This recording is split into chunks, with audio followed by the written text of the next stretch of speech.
I am Peter Plant. I'm a university professor in Denmark, the Danish University of Education, located in Aarhus in Copenhagen.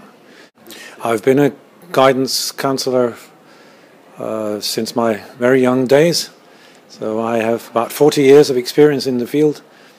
I've been a school-based guidance counselor. I've been in the public employment service. I've been managing the network of regional guidance counselors in a part of my country, and I've educated guidance counselors since 1979.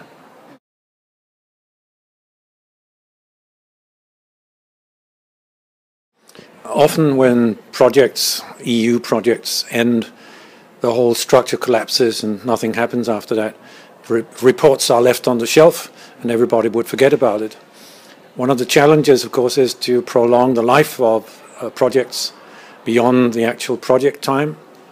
And to do that, you need to think about how you want to do that even before you start, so that actually you build in alliances and partnerships right from the beginning, including partnerships with users, which are often forgotten in all this. And through the project, you disseminate and valorize, that's the technical words about this. You tell about the project so that other people know about it.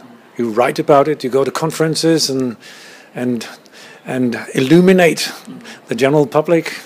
What you actually do there, of course, is you're trying to tell people what the project is about, how you're learning, and also how you want to share your new knowledge with people afterwards. And the sharing part is very important. I mean, projects are made by and for public money. So we're not spending our own money. We should have, and we do have, an obligation to actually try to get project results to have a life after the project. It means that they have to be anchored in organizations. Alliances and partnerships have to be made, but also to work on a policy level.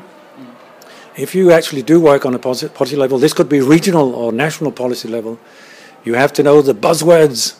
You have to know what are in fact the policy lines. What I was talking about today were some of the EU resolutions and other policy guidelines, and it's important to know what they are about, where they're going, which kind of society, future society they're aiming at, and where the pitfalls are. In projects, there are always things that you don't want to prolong, things that you want to forget about, and that's an important learning part of the project as well.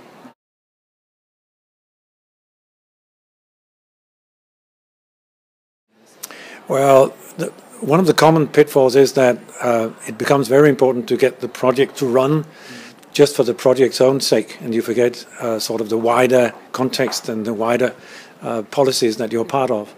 It becomes very important to keep the deadlines, fill in the timesheets, and all that bureaucracy which is in fact a part of these projects. Another pitfall is, of course, that you isolate the project in the sense that you don't anchor it in the institution where you're actually working, or the institutions that you're working in, which means that as long as the project is there, it's fine, but afterwards there's nothing, because you spent so much time actually getting the project to run. So you forgot about anchoring it and linking it with everyday institutional work.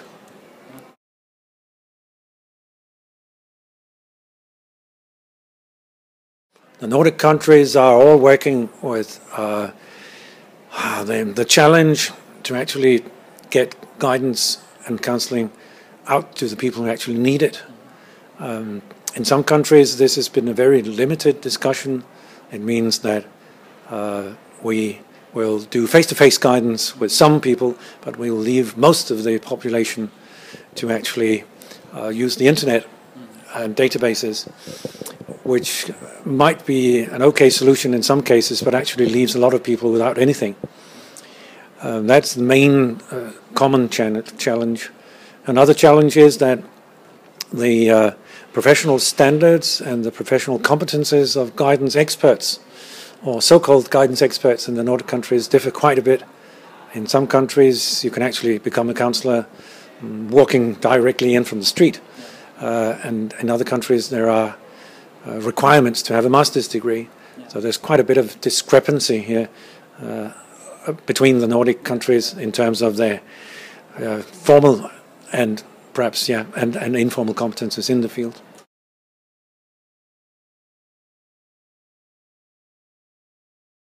Finland is well off in many respects.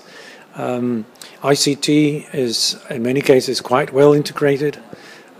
Many guidance experts are real experts and well educated in Finland. In policy terms, guidance is written into a lot of documents, including adult guidance and adult learning documents, even since the time of Kunskapslyftet.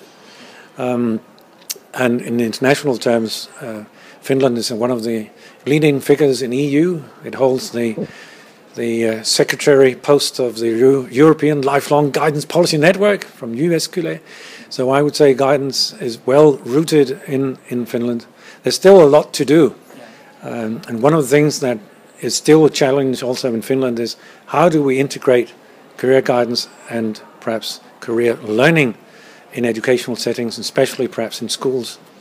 You've had a long tradition of timetabling guidance and guidance, career guidance and career education in particular in Finnish schools.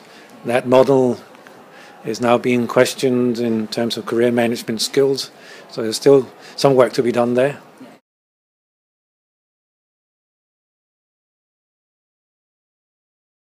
How we're going to use informational technology in more innovative ways than just now. We'll be using the successors of Facebook and Twitter, and we'll be questioning our own expertise. The expert role will be a more go-between role, perhaps, than being a direct expert. So those are some of the challenges for the future.